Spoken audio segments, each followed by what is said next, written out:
Hello, everybody. Today we'll be reading Harry Potter and the Philosopher's Stone, Chapter 3, Letters from Nobody. The escape of the Brazilian boa constructor earned Harry his longest ever punishment. By the time he was allowed out of his cupboard again, the summer holidays had arrived.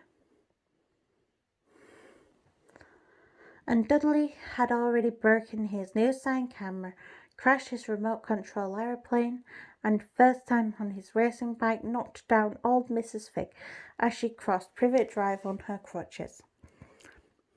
Harry was glad school was over, but there was no escaping Dudley's gang, who visited the house every single day. Piers, Dennis, Malcolm, and Gordon were all big and stupid, but as Dudley was the biggest and stupidest of the lot, he was the leader. The rest of them were all quite happy to join in Dudley's favourite sport, Harry hunting.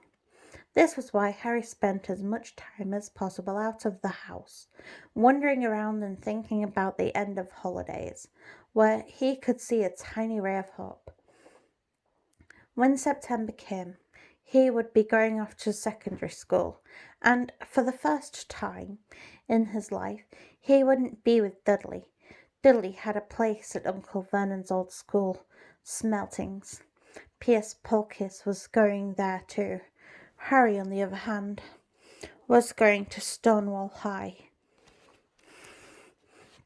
the local comprehensive.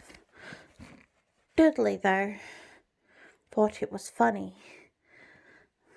They stuffed people's heads down the toilet first day at Stonewall, he told Harry.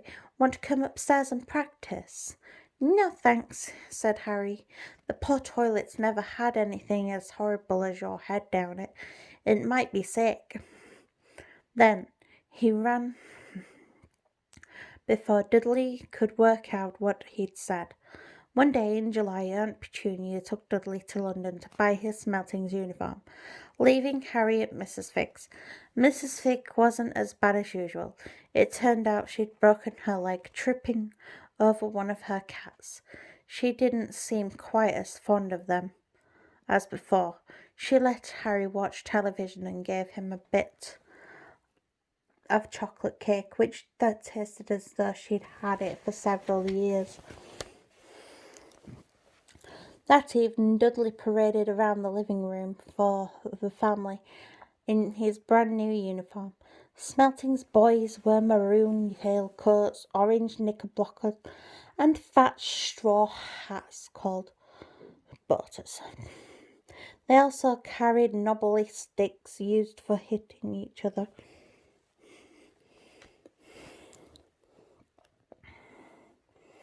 While the teachers weren't looking, this was supposed to give them good training for later life.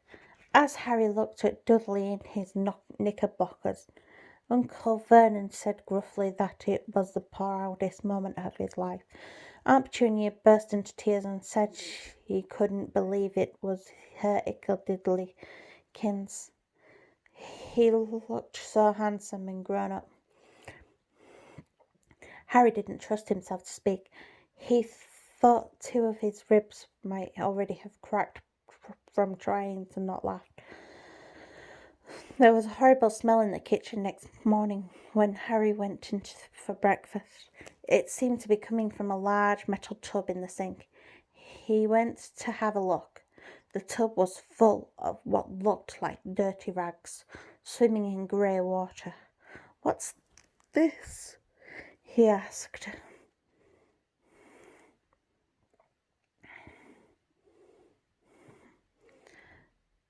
Her lips tightened as Aunt Petunia's lips tightened as he dared ask a question. "Your new school uniform," she said. Harry looked in the bowl again. "Oh, I didn't know it had to be so wet." "Don't be so stupid," snapped Aunt Petunia. I'm dyeing some of Dudley's old things grey for you. It'll look like everyone else's when it's finished." Harry seriously doubted this, but thought it best not argue. He sat down at the table and tried not to think about how he was going to look on the first day of Stonewall High. Like he was wearing bits of old elephant skin, probably. Dudley and Uncle Vernon came in both with wrinkled noses, because of the smell from Harry's new uniform. Uncle Vernon opened his newspaper as usual, and Dudley banged his smelting stick, which he carried everywhere, on the table. They heard the click of the letter box and flop of the letters on the floor. "Get the post, Dudley," said Uncle Vernon from behind his paper, "and make Harry get it. Get the post, Harry. Make Dudley get it. Poke him with your smelting stick, Dudley." Harry dodged the smelting stick and went to get the post. 3 things lay on the doormat. A postcard from Uncle Vernon's sister Marge, who was holidaying in the Isle of Wight, a brown envelope that looked like a bill, and a letter for Harry. Harry picked up and stared at it, his heart twanging like a giant elastic band. No one ever in his whole life had written to him. Who would? He had no friends, no other relatives. He didn't even belong to the library, so he'd never even got a rude note asking for books back. Yet here it was, a letter addressed so plainly there could be no mistake. Mr. H. P. Potter, the cupboard under the stairs, number 4, Privet Drive, Little Whinging, Surrey. The envelope was thick and heavy, made of yellowish parchment, and the address was written in emerald green ink. There was no stamp. Turning the envelope over, his hands trembling, Harry saw a purple wax seal burning a coat of arms. A lion, an eagle, a badger, and a snake surrounded a large letter H. "Hurry up, boy," shouted Uncle Vernon from that kitchen. "What are you doing?" "Checking for letter bombs." He chuckled at his own joke. Harry went back to the kitchen, and still staring at his letter, he handed Uncle Vernon the bill and the postcard, sat down, and slowly began to open the yellow letter. Uncle Vernon ripped open the bill, snorted in disgust, and flipped over the postcard. "Marge is ill," he informed Aunt Petunia. "Ate a funny whelk." "Dad," said Dudley suddenly, "Dad, Harry's got something." Harry was at the point of unfolding the letter, which was written in the same heavy parchment on the written in the same heavy parchment, when it was jerked out of his hand by Uncle Vernon. "That's mine," said Harry, trying to snatch it back. "Who'd be writing to you?" sneered Uncle Vernon, shaking the letter open with one hand and glanced at it. His face went from red to green faster than a set of traffic lights, and it didn't stop there. Within seconds it was the greyish white of old porridge. "Petunia," he gasped. Dudley tried to grab the letter to read it, but Uncle Vernon held it high out of the reach. Aunt Petunia took it curiously and read the first line. From a moment it looked as though she was about to faint. She clutched her throat and made a choking sound. "Vernon, oh my goodness, Vernon!"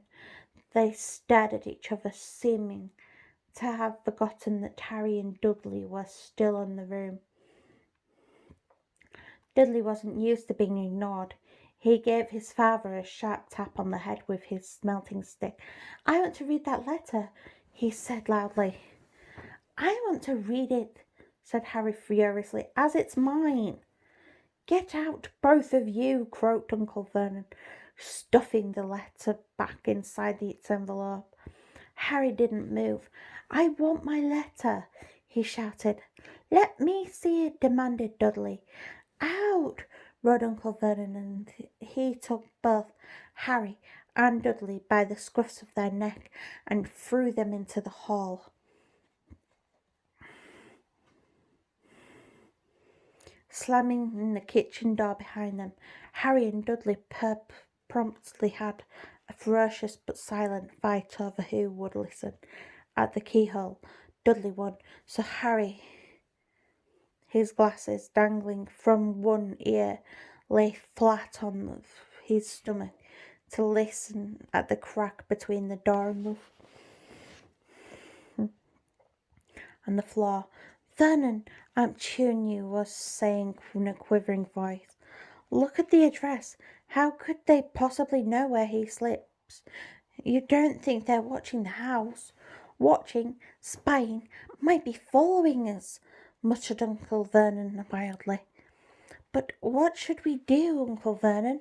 Should we write back and tell them we don't want... Harry could see Uncle Vernon's shiny black shoes pacing up and down the kitchen. No, he said finally. No, we'll ignore it. If they don't get a reply, yes, that's the best. We won't do anything. But I'm not having one in the house, Petunia. Didn't we swear when we took him in we'd stomp out that dangerous nonsense?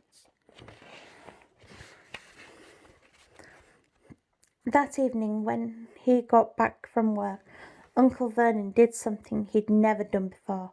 He visited Harry in his cupboard. Where's my letter? Said Harry the moment Uncle Vernon had squeezed through the door. Who's writing to me? No one, he addressed. It was to you by mistake, said Uncle Vernon shortly. I have burned it. It was not a mistake, said Harry angrily. It had my cupboard on it. Silence, yelled Uncle Vernon, and a couple of spiders fell from the ceiling. He took a few deep breaths, then forced his face into a smile, which looked quite painful. Yes, Harry, about this cupboard. Your aunt and I have been thinking. You're really getting a bit big for it. We think it might be nice for you to move into Dudley's second bedroom. Why? Said Harry. Don't ask questions, snapped his uncle. Take this stuff upstairs now. The Dursleys' house had 4 bedrooms, one for Uncle Vernon and Aunt Petunia, one for visitors, usually Uncle Vernon's sister Marge, one where Dudley slept, and one where Dudley kept all the toys and things that wouldn't fit into his first bedroom. It only took Harry one trip upstairs to move everywhere he owned from the cupboard into his room. He sat down on the bed, stared around him. Nearly everything in here was broken. The month-old sign camera was lying on top of a small working tank, but Dudley had once driven over the next-door neighbour's dog. In the corner was Dudley's first television set, which he'd put his foot through when his favourite programme had been cancelled. There was a large bird cage which once held a parrot that Dudley had swapped at school for a real air rifle, which was up on the shelf with the ends all bent because Dudley had sat on it. Other shelves were full of books. They were the only things in the room that looked as though they'd never been touched.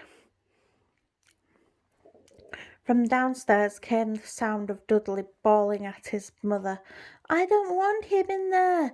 I need that room. Make him get out. Harry sighed and stretched out on the bed. Yesterday he'd have given anything to be up here. Today he'd rather be in his cupboard with that letter than up here without it. Next morning at breakfast, everyone was rather quiet. Dudley was in shock. He screamed, whacked his father with his smelting stick, been sick on purpose, kicked his mother, and thrown his tortoise through in the greenhouse roof, and he still didn't have his room back. Harry was thinking about this time yesterday, and bitterly wishing he'd opened the letter in the hall. Uncle Vernon and Aunt Petunia kept looking at each other darkly. When the post arrived, Uncle Vernon, who seemed to be trying to be nice to Harry, made Dudley go get it. They heard him banging things with his smelting stick all the way down the hall. Then he shouted, "There's another one, Mr. H. Potter, the smallest bedroom, number 4, Privet Drive." With a strangled cry, Uncle Vernon leapt from his seat, ran down the hall, Harry right behind him. Uncle Vernon had to wrestle Dudley to the ground to get the letter from him, which was made difficult by the fact that Harry had grabbed Uncle Vernon around the neck from behind. After a minute of confused fighting, in which everyone got hit a lot by the smelting stick, Uncle Vernon straightened up, gasped for breath, with Harry's letters clutched in his hand. "Go to your cupboard, your bedroom," he wheezed at Harry. "Dudley, go, just go." Harry walked around and round his new room. Someone knew he had moved out of his cupboard, and they seemed to know he hadn't received his first letter. Surely that meant they'd try again. And this time he'd make sure he didn't fail. He had a plan. The repaired alarm clock rang at 6 o'clock the next morning. Harry turned it off quickly, dressed silently. He mustn't wake the Dursleys. He stole downstairs without turning on any of the lights. He was going to wait for the postman on the corner of Privet Drive and get the letters for number 4 first. His heart hammered as he crept across the dark hall towards the front door. "Ah!" Harry leapt into the air. He'd trodden on something big and squashy on the doormat, something alive. Lights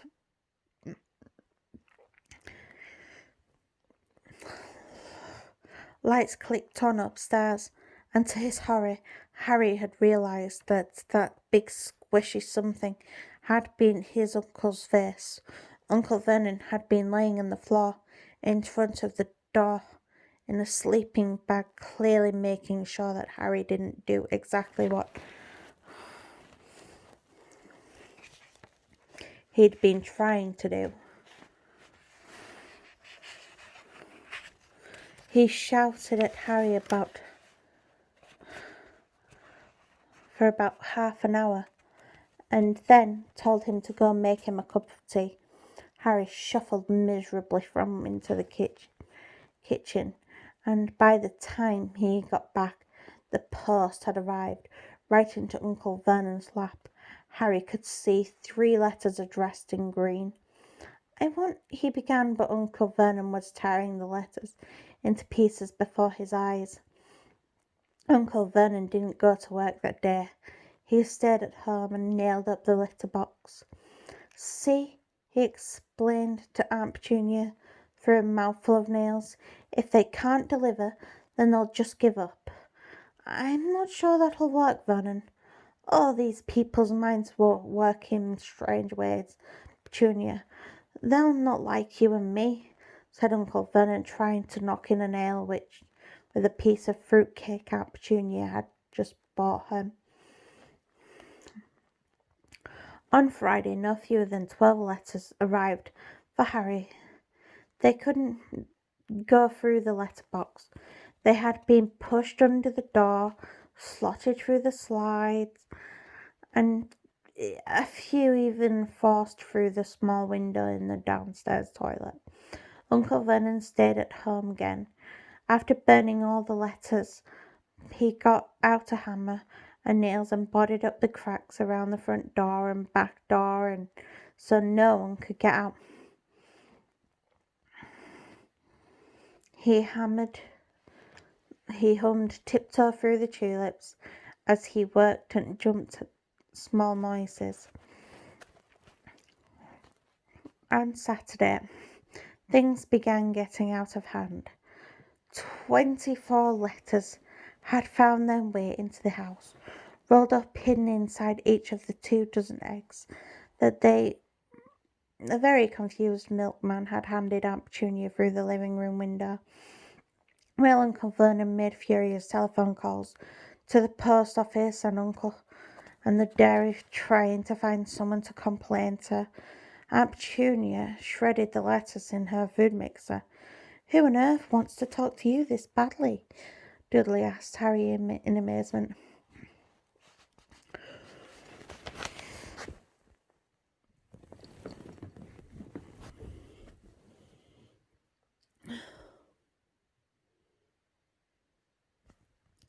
On Sunday morning, Uncle Vernon sat down for breakfast at the table, looking tired and rather ill, but happy. "No post on Sundays," he reminded them happily as he spread marmalade on his newspaper. "No darn letters today." Something came whizzing down the kitchen chimney as he spoke and caught him sharply on the back of the head. Next moment 30 or 40 letters came pelting out of the fireplace like bullets. The Dursleys ducked, but Harry leapt into the air, trying to catch them. Uncle Vernon seized Harry around the waist and threw him into the hall.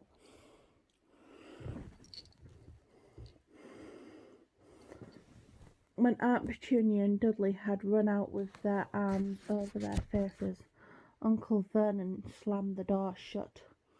They could hear the letters still streaming into the room, bouncing off the walls and floors. "That does it," said Uncle Vernon, trying to speak calmly, but pulling great tufts out of his moustache at the same time. "I want you all back in 5 minutes, ready to leave. We're going away. Just pack some clothes, no arguments." He looked so dangerous with half his moustache missing that no one dared argue. 10 minutes later they had wrenched their way through the boarded-up doors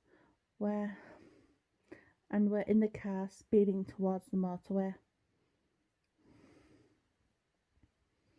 Dudley was sniffling in the back seat towards the motorway.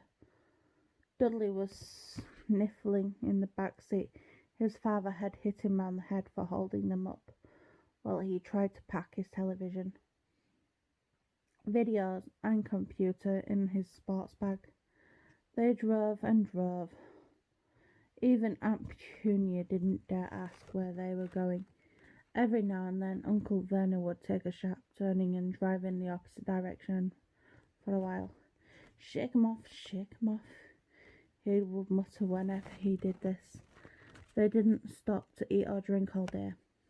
By nightfall, Dudley was howling. He'd never had such a bad day in his life. He was hungry. He'd missed 5 television programs he'd wanted to see, and he'd never gone so long without blowing up an alien on his computer. Uncle Vernon stopped at last at a gloomy-looking hotel on the outskirts of a big city. Dudley and Harry shared a room with twin beds and damp, musty sheets. Dudley snored, but Harry stayed awake, sitting on the window-sill, staring down at the lights of passing cars and wondering. They ate stale cornflakes and old tin tomatoes on toast for breakfast next day. They had just finished when the owner of the hotel came to their table. "Excuse me, but is one of you Mr. Harry Potter? Only I've got about 100 of these at the front desk." She held a letter that could read green ink, "Dress, Mr. H. Potter, room 73, Railview Hotel, Cockworth." Harry made a grab for the letter, but Uncle Vernon knocked his head out of the way. The woman stared. "I'll take them," said Uncle Vernon, standing up quickly and following her from the dining room. "Wouldn't it be better just to go home, dear?" Aunt Petunia suggested, timidly. Hours later, but Uncle Vernon didn't seem to hear her. Exactly what he was looking for, none of them knew. He drove them into the middle of the forest, got out, looked round, shook his head, got back in the car, and off they went again. The same thing happened in the middle of a ploughed field, halfway across a suspension bridge, and at the top of a multi-storey car park. "Daddy's gone mad, hasn't he?" Dudley asked Aunt Petunia. Dudley late that afternoon, Uncle Vernon had parked at the coast, locked them all inside the car and disappeared. It started to rain. Great drops beat on the roof of the car. Dudley snivelled. "It's Monday," he told his mother. "The great Humberto's on tonight. I want to stay somewhere with a television." Monday. This reminded of Harry of something. If it was Monday, and you could usually count on Dudley to know the days of the week because of television, then tomorrow, Tuesday, was Harry's 11th birthday. Of course, his birthdays were never exactly fun. Last year, Sir Dursley had given him a coat hanger and a pair of Uncle Vernon's old socks. Still, you weren't 11 every day. Uncle Vernon was back, and he was smiling. He was also carrying a long, thin package, and didn't answer Aunt Petunia when she asked what he'd bought. "Found the perfect place," he said. "Come on, everyone out." It was very cold outside the car. Uncle Vernon was pointing at the rock.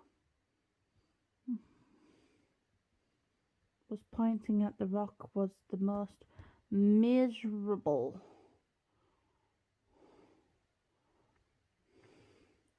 little shack you could imagine. One thing was certain. There was no television in there. "Storm forecast for tonight," said Uncle Vernon gleefully, clapping his hands together. "And the gentleman's kindly agreed to lend his boat." A toothless old man came ambling up to them, pointing with a rather wicked grin at an old rowing boat bobbing in an iron grey water below. "I've already got us some rations," said Uncle Vernon, "so all aboard." It was freezing in the water.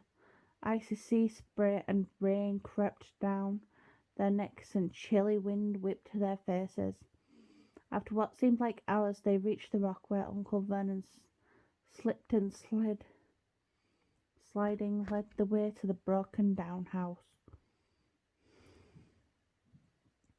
The inside was horrible. It smelled strongly of seaweed. The inside was horrible. The wind whistled through the gaps in the wooden walls, and the fireplace was damp and empty. There was only 2 rooms. Uncle Vernon's rations turned out to be a packet of crisps and 4 bananas. He tried to start a fire, but the empty crisp packets just smoked and shriveled up. "Could do with some of those letters now, eh?" he said cheerfully. He was in this very good mood.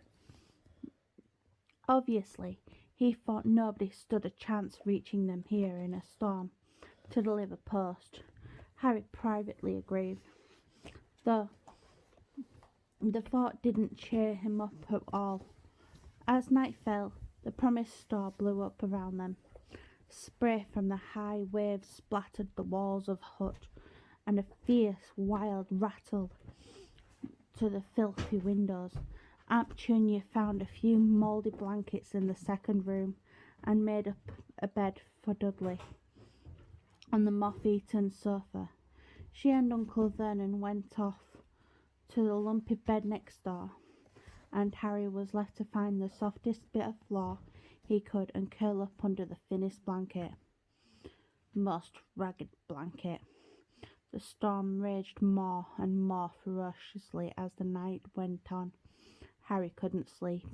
He shivered and turned over, trying to get comfortable, his stomach rumbling with hunger.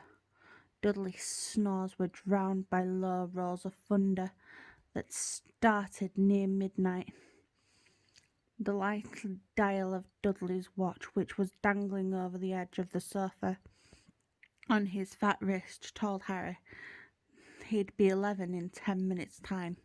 He lay and watched as his birthday ticked nearer, wondering if the Dursleys would remember at all, wondering where the letter writer was now.